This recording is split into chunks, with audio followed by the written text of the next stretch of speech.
Hello，大家好啊！今日嚟到西灣河啊，屋企人點名食一間港式嘅小菜，而家睇下咩料先，呢間嘢點樣先？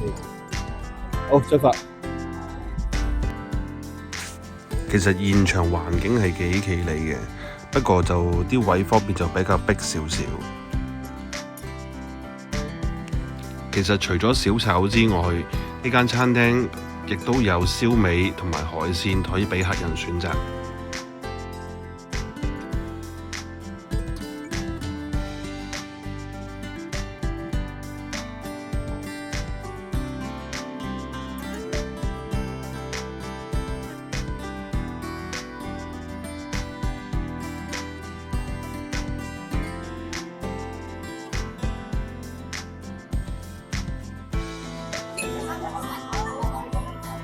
嚟到呢度咧，你要試一個咧，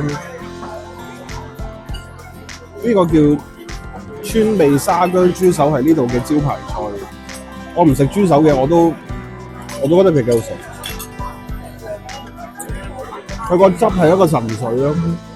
如果嚟到呢間鋪咧，一定要試呢個，尤其是中意食豬手嘅朋友。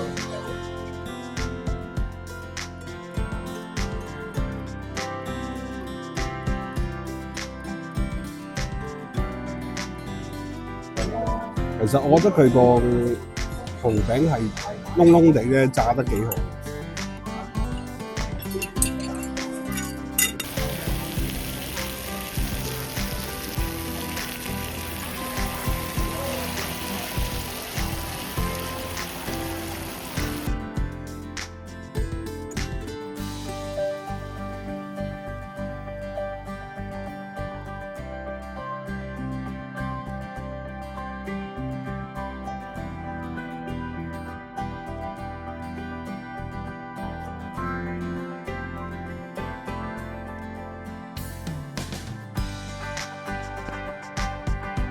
我覺得如果中意食豬手或者蠔餅嘅朋友咧，可以嚟試下。